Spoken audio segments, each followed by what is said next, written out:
আমি এক্সাম দিয়ে এসে বাচ্চার কাজ করে অনেক টায়ার্ড হয়ে ঘুমাচ্ছিলাম। ঠিক রাত 2টা কি 2:30 বাজে আমার জামাই আমাকে ঘুম থেকে উঠাইছে।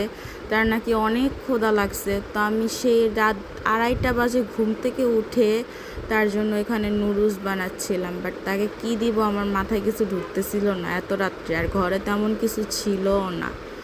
তো এখন হচ্ছে এই জন্য তাই রাত 2টার পরে তার আমার প্রতি কোনো মায়া দয়াও নাই। আমি বললাম, তোমার কি মায়া দয়া নাই? বলে, আমার ক্ষুধা লাগছে, আমি ভাবছি তুমি সজাগ। কেউ সজাগ হয়ে ঘুমায় থাকে আমি জানতাম না। তো এখানে হচ্ছে আমি নুডলস বানাচ্ছিলাম তার জন্য। আমার নুডলসটা বানাতে সর্বোচ্চ 10 মিনিট লাগছে। তো সে বলে, তুমি কি ম্যাজিক হয়ে গেছো, এত তাড়াতাড়ি কীভাবে বানাইছো নুডলস? তো এই তো সে নুডলস খেলো। আর আমার ঘুমের 14টা বাজছে, আর আমার সারা রাতেও ঘুম আসে না। আর সে নুডলস খেয়ে এমন ঘুম দিছে কি আর বলবো। এর নাম হচ্ছে জামাই।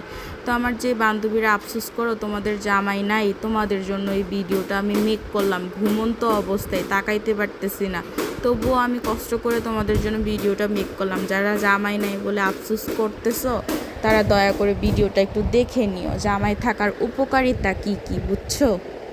আর সে নুডলস খেয়ে তো খুব প্রশংসায়